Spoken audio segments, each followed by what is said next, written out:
ദൈവത്തിൻ്റെ അതിപരിശുദ്ധമായ നാമം വാഴ്ത്തപ്പെടുമാറാകട്ടെ.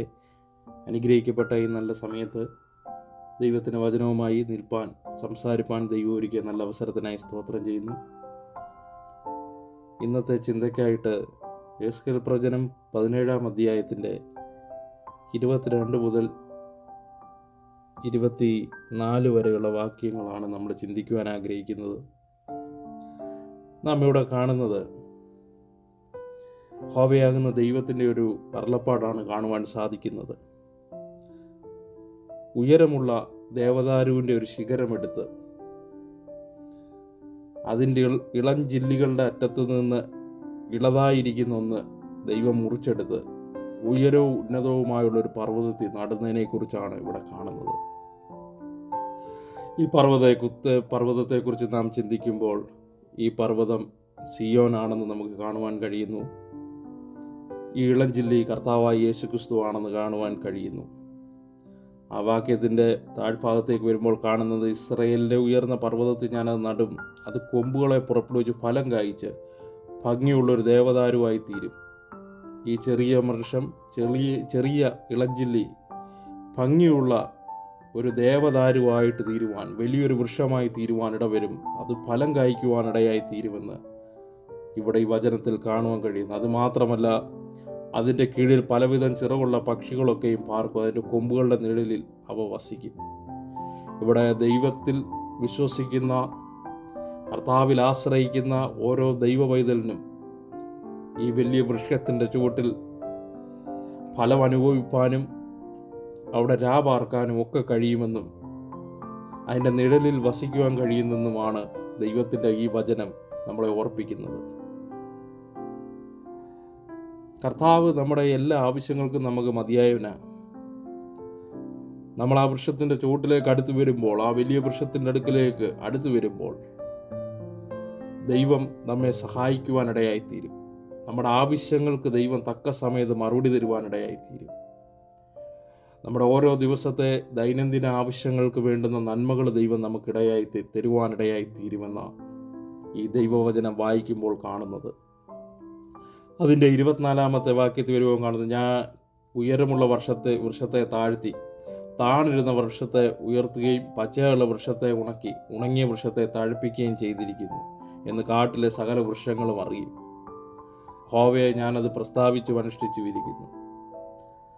ദൈവമക്കളെ, ഏതുയരമുള്ള വൃക്ഷത്തെയും താഴ്ത്തുവാനും, വളരെ വലിയ വൃക്ഷങ്ങൾ നാളുകളായി നിൽക്കുന്നു, ആർക്കും ഒരു ഫലം കൊടുക്കുവാൻ കഴിയാതെ, ആർക്കും ഒരു ഉപകാരമില്ലാതെ, അല്ലെങ്കിൽ അതിൻ്റെ നിഴലിൽ പോലും ഒന്ന് വസിക്കുവാൻ കഴിയാതെ ഉള്ള ഉയരമുള്ള വൃക്ഷങ്ങൾ ഈ ഭൂമിയിൽ നിൽക്കുമ്പോൾ ദൈവം പറയുന്നത്, ഞാൻ ആ വൃക്ഷത്തെയെല്ലാം താഴ്ത്തും, എന്നിട്ട് താണിരുന്ന വൃക്ഷത്തെ ഉയർത്തുവാനിടയായിത്തീരും. പച്ചയായിട്ടുള്ള വൃക്ഷം, ഒരു കുഴപ്പവുമില്ല, നോക്കുമ്പോൾ വളരെ ഫലവുമെല്ലാം ഉണ്ട്, നല്ല പച്ചയായിട്ട് നിൽക്കുന്നു. പക്ഷേ അതിലെ ഫലം മറ്റുള്ളവർക്ക് അനുഭവിക്കാൻ കഴിയുന്നില്ല, അതിൻ്റെ ചൂട്ടിൽ ആർക്കും ഇരിപ്പാൻ കഴിയത്തില്ല. ഒരു നന്മ തരുന്ന വൃക്ഷങ്ങളല്ല അതൊന്നും. അങ്ങനെയുള്ള പച്ചയായ വൃക്ഷത്തെ ദൈവം ഉണക്കുമെന്നാണ് ഈ ദൈവവചനത്തിൽ കാണുന്നത്. അതിനെ ദൈവം ഉണക്കിക്കളവാനിടയായിത്തീരും. നമ്മൾ ദൈവവചനത്തിൽ കാണുന്നുണ്ട്, കർത്താവ് അത്തിയെ നോക്കി ശപിക്കുവാനിടയായിത്തീർന്നു, നിന്നിൽ നിന്ന് ഇനിയും ഫലം പുറപ്പെടുകത്തില്ലെന്ന് പറഞ്ഞു. അത് അത്തി കായ്ക്കുന്ന സമയമല്ലായിരുന്നെങ്കിൽ പോലും 24 മണിക്കൂറിനകം ഒരത്തി മൂടോടെ ഉണങ്ങിപ്പോവാനിടയായിത്തീർന്നു.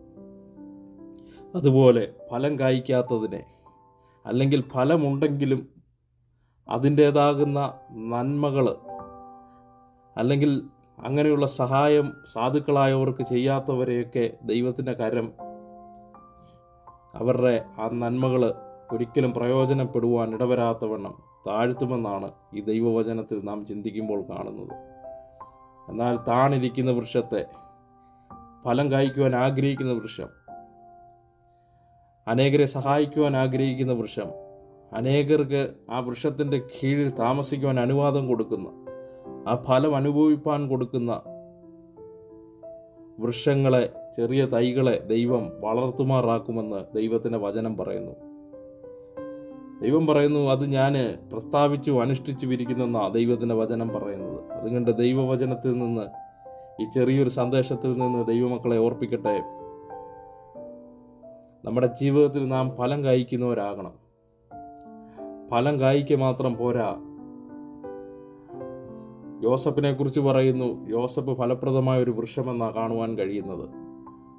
അതിൻ്റെ ചുവട്ടിൽ തൻ്റെ സഹോദരന്മാരെല്ലാം വന്നുകൂടുവാനിടയായിത്തീർന്നു. ആ വൃക്ഷത്തിൻ്റെ ചുവട്ടിൽ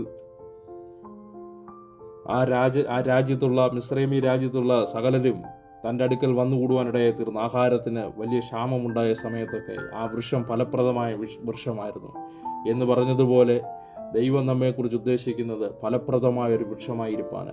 അതിൻ്റെ ഫലം മറ്റുള്ളവർക്കും അനുഭവിപ്പാൻ കഴിയണം.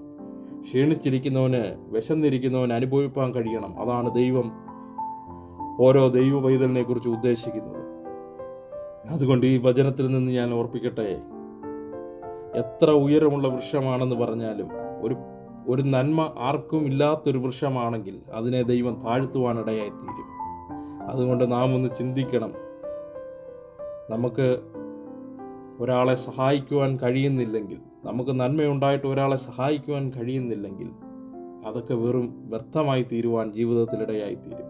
അതെല്ലാം ജീവിതത്തിൽ നഷ്ടമായി പോകുവാൻ, ഒന്നുമില്ലാത്ത അവസ്ഥയിലേക്ക് പോകുവാനിടയായിത്തീരും. എന്നാൽ ഹൃദയത്തിൽ നല്ല ആഗ്രഹമുള്ളവനെ, ഏറ്റവും ചെറിയ വൃക്ഷമായിരുന്നാലും ഒരു ഇളം ചില്ലിയായിരുന്നാലും അതിനെ ദൈവം വളർത്തുവാനിടയായിത്തീരും. ദൈവം വളർത്തി വലിയ വൃക്ഷമാക്കി തീർക്കുവാൻ, ഒരു ദേവദാരുവാക്കി തീർക്കുവാൻ, ഫലം കായ്ക്കുന്ന ഒരു വൃക്ഷമാക്കി തീർക്കുവാൻ ദൈവം ആഗ്രഹിക്കുന്നു. നമുക്ക് കണ്ണുകളെ അടയ്ക്കാൻ പ്രാർത്ഥിക്കാം. കരുണാസമ്പന്നനെ, സ്വർഗീയ നല്ല പിതാവേ, നല്ല സമയത്തിനായി സ്തോത്രം. അനുഗ്രഹിക്കപ്പെട്ട ഈ ദൈവവചനത്തിനായി സ്തോത്രം.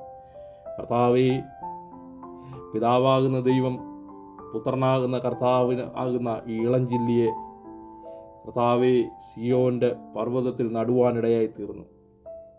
അത് വളർന്ന് വലിയ വൃക്ഷമായി മാറുകയും അതിൻ്റെ ചൂട്ടിൽ ഞങ്ങൾക്കെല്ലാം വസിപ്പാൻ, അതിൻ്റെ ഫലങ്ങൾ അനുഭവിപ്പാൻ ദൈവം ഇടവരുത്തിയ നല്ല സ്നേഹത്തിനായി സ്തോത്രം ചെയ്ത് കർത്താവേ, ഞങ്ങളുടെ ജീവിതത്തിൽ ദൈവമേ ഞങ്ങൾക്ക് നന്മ കൊടുക്കുവാൻ പ്രാപ്തരായിരിക്കുമ്പോൾ ഞങ്ങളത് ചെയ്യുന്നില്ലെങ്കിൽ ഞങ്ങൾക്ക് കഷ്ടമെന്ന് ദൈവമേ ഞങ്ങൾ മനസ്സിലാക്കുന്നു.